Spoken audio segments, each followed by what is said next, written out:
Hello everybody, welcome to the next part of the headless guitar build. The glue joint on the fretboard and the neck has cured all night, so it's time to carve the neck. Before we can do anything, we have to remove this forest of clamps, so let's do it first.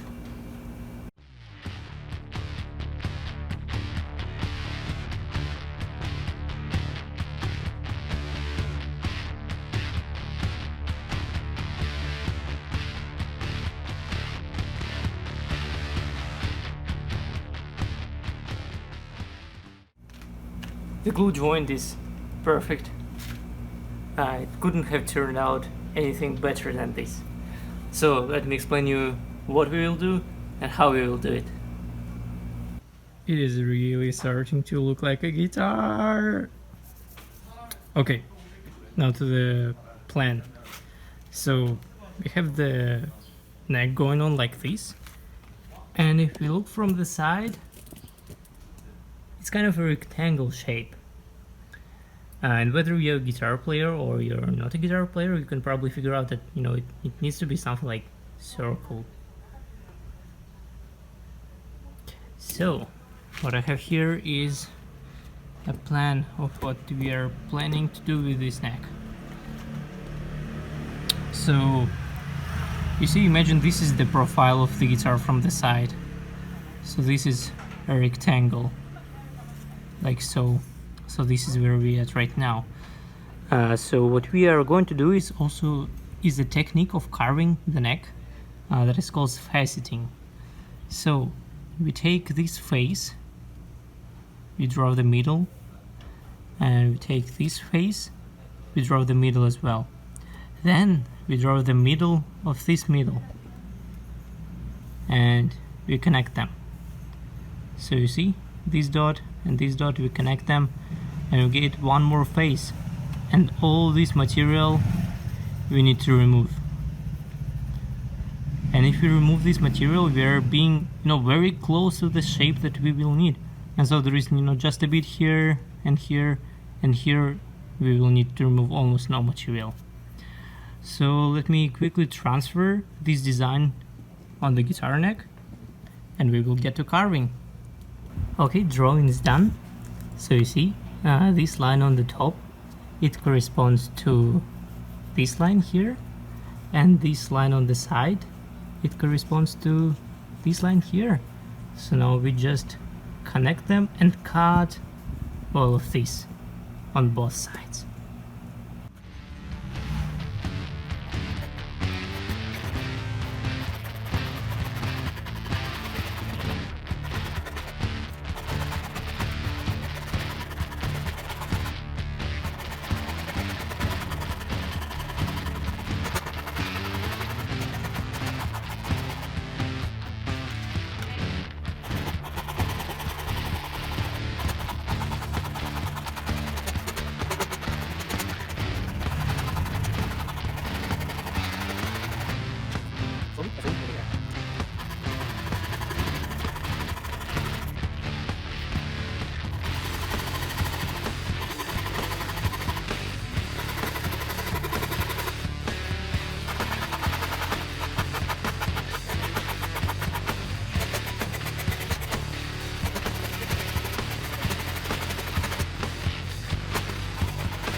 One side is practically done, so I'll just do the same thing on the other side. I don't want to bother you with watching same thing over again. Same process, exactly same thing. So see you on the other side. Okay, the two sides are done now, and we get this trapezoid shape, and you see it's kind of becoming more circle. Now maybe you already guessed, but what we are going to do next is right here. So we got this face and this face. So I drew the center line here and the center line here, and we are just going to connect this, and same story on both sides. A lot of roasted maple sawdust here, and it will be even more. But the fun thing, it smells really sweet and nice. So it's kind of, yeah, it's kind of nice to work on this.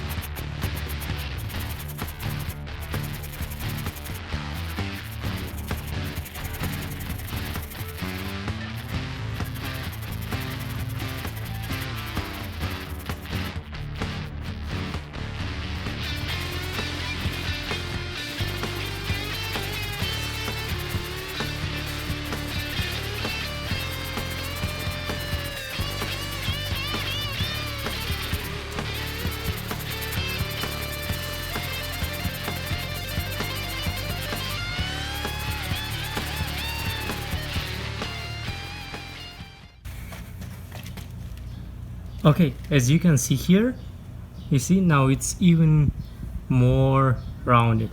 There are still things going on the top, which I'm probably going to tackle now, but you know, it's coming to its final shape more and more.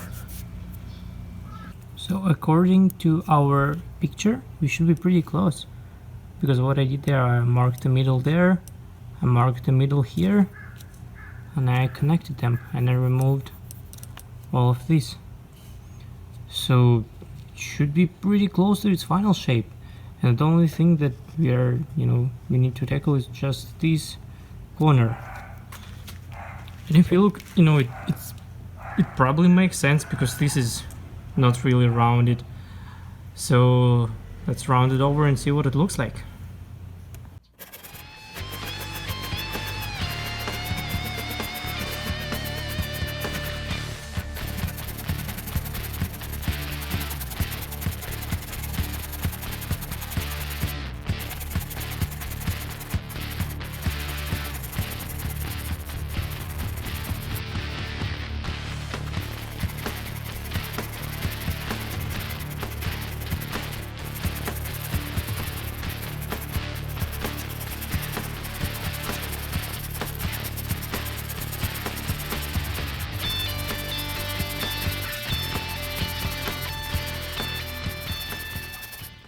And surprisingly, it's looking even better and even more smooth. I will continue rounding out the rest of the things following the same faceting technique. So I know, for example, these two faces, I draw a center line here, I connect them. Or I draw a center line here, I connect them with a rasp. And I will do this a couple more times, and with every pass we will get smoother and smoother, and it will get closer and closer to the final shape. Okay, after several more rounds of faceting, this is where we are. It's very smooth. It's not perfect, there are still a few corners here, but I remove them later. Now remember, in the previous part I mentioned that I'm not going to finish the neck heel joint just yet because the geometry is going to change. And this is exactly what just happened. You see? This part, we completely changed the geometry. So I thought now is a good time to tackle this corner, to smooth this out and make it whole and very smooth. So you see this line, it goes here and then it kind of becomes straight. So I want to extend this line until here, then same on the other side.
going very well so far, and I think you kind of get the idea.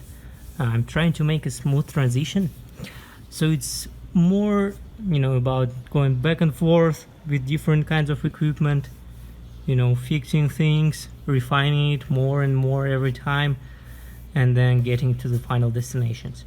Again, I don't really want to bother you with all this back and forth, because it might take hours to get it to the perfect shape that I like, but it's in a really good shape, and it's very, very close to the how it should look in the end. So I'll probably work on it a bit more and then show you what I come up with. And of course, if everything interesting happens in the process, I will absolutely let you know. Okay, so let me show you the results. I was going back and forth, and I got it to a very, very nice shape. So it's all rounded here, all rounded here. When you're playing, it's going to feel very smooth. And I also got a really nice shape on this transition. I'm really happy with it. Though I ran into one, well, it's not an issue, but there is still one more improvement that I can make to this heel joint. So you see, when you're playing on guitar and you're reaching for the high frets, and in the genres of music that I play, I do tend to use the high frets a lot of the time. You see, the hand kind of bumps in this lower horn of the guitar. Now what I'm planning to do is, at the back, I'm going to make a cutout for the hand so it doesn't bump into. So you see, I can kind of reach the last frets, but I can make it better. And if I can make it better, I will make it better. And now it's going to be very simple. I'll just go in with a circle rasp, and I'll kind of figure things out as we go.